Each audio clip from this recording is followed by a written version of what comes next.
Good morning, જય શ્રી કૃષ્ણ. હું છું બીએમ રુજસરા. મિત્રો, આજે આપણે વાવી રહ્યા છીએ અંજીર, જેના માટે આપણે આ છોડનો એક ડાળી લાયા છીએ અંજીરની, જેનું આપણે કટિંગ કરી અને 1, 2 કે 3 રોપા બનાવશું.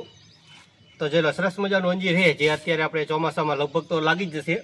એની પહેલાં પણ આપણે થોડા દી પહેલાં આપણે અહીંયા કારણે વાવ્યું હતું, પરંતુ એ ઉનાળામાં થઈ શક્યું નહીં. તો આજે આપણે ટ્રાય કરી રહ્યા છીએ બીજી વખત. જે આ વખતે આપણે મજબૂત જે ડાળી હોય ને એ લાયા, જેથી કરીને સારી રીતે થઈ શકે. મિત્રો, આપણે એક વેચના આપણે કટિંગ કરી રહ્યા છીએ ડાળાને. તો જોઈ લો, અહીંથી આપણે કટિંગ કરી લઈશું. એક સેજ ત્રાસું આપણે કટ મારશું. જોઈ લો, આવી રીતના એક સરસ મજાનું ડાળું બની ગયું છે. અને ત્યાર પછી આપણે બીજું પણ કટિંગ કરી લેવી. એ પણ અહીંયા લગી કરી દઈશું.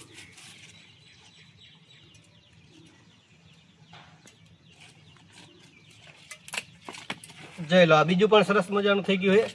ત્યાર પછી ત્રીજું આપણે આગળ કૂણું ડાળું છે, છતાં પણ વાવી દઈશું. જોવી થાય તો ભલે, અને ન થાય તો ભલે. અને આ જે ડાળું વધ્યું છે ને આપણે ફેંકી દઈશું. અને સરસ મજાના 3 આપણે ડાળીઓ આપણી આગળ છે.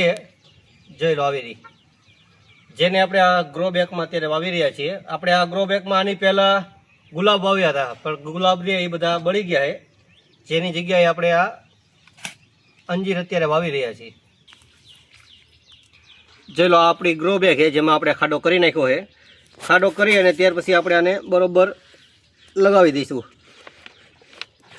અને ચારે બાજુ આપણે માટી નાખી દઈશું. જોઈ લો, આવી રીતના. અને આજે આપણે આમાં પાણી પણ આપશું, અને સાથે સાથે માઇકોરાજા પણ આપશું, જેથી કરીને ફૂગામાં કોઈ નુકસાન કરી શકે નહીં.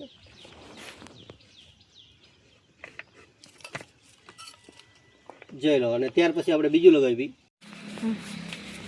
ત્યાર પછી આપણી પાસે આ બીજી ગ્રો બેગ છે, તેમાં પણ આપણે ખાડો કરી નાખ્યો છે. અને એને પણ આપણે આવી રીતના લગાવી દઈશું. જેને આપણે આમ થોડું ભીં લગાવી દઈશું. અને ત્યાર પછી માટી નાખી દઈશું. અને માટી પણ થોડી દબાવી દઈશું, જેથી કરીને આ ડાળી રહી હલી ન જાય. આવી રીતના. અને ત્રીજું આપણી આગળ છે, તેને આપણે આમાં વાવી દઈશું. અહીંયા કણે છે પાલક. તો પાલકમાં થોડીક જગ્યા છે, એટલા માટે આપણે અહીંયા વાવી રહ્યા છીએ. ત્યાર પછી આને રીપ્લાન્ટ અલગ જગ્યાએ કરી નાખશું બધાને.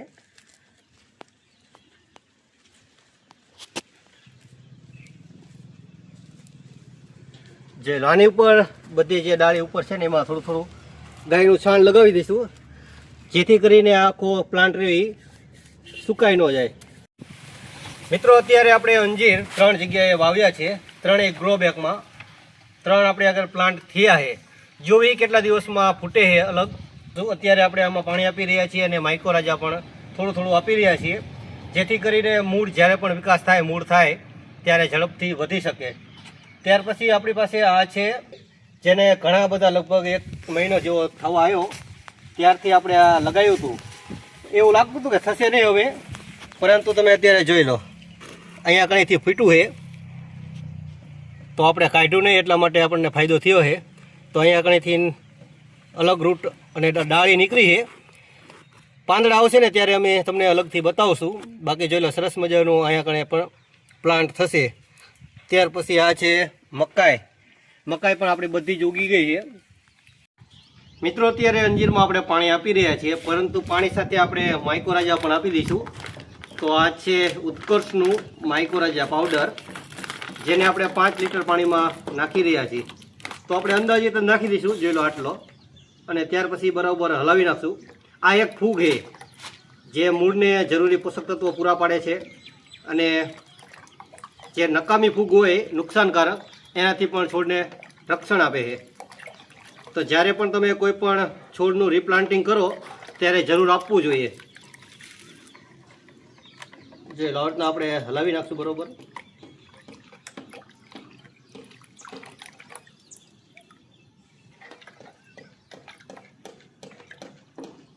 અને ત્યાર પછી આપી દઈશું. ચાલો, તો મિત્રો અત્યારે આપણે આ ગ્રો બેગમાં છે જેમાં આપણે અંજીર વાયુ છે તેમાં આપણે માઇકોરાજા સાથે પાણી આપી રહ્યા છીએ બરાબર. ત્યાર પછી આપણે આમાં પણ આપી દઈશું.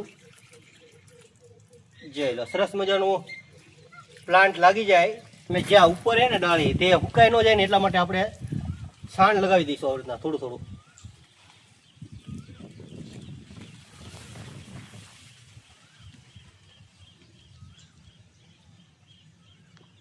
જે આવી રીતના આપણે છાણ લગાવી રહ્યા છીએ. અહીંયા આગળ પણ લગાવી દઈશું. તો અત્યારે આપણે આમાં પાણી આપી દીધું છે, માઇકોરાજા આપી દીધું છે અને ત્યાર પછી ડાળી સાથે ગાયનું છાણ પણ લગાવી દીધું છે. અને કેટલા દિવસમાં ઉગશે જ્યારે પણ ઉગશે ત્યારે અમે વિડીયો બનાવી અને તમને બતાવશું. તો તમને આ વિડીયો મારો પસંદ આવે તો વિડીયોને લાઇક કરજો, શેર કરજો અને અમારી ચેનલ ઉપર નવા હોય તો અમારી આ ચેનલને સબસ્ક્રાઈબ પણ જરૂર કરી દેજો. મળીશું આપણે આવતીકાલે એક નવા વિડીયોમાં. ત્યાં સુધી તમને બધાને મારા રાધે રાધે. Thank you.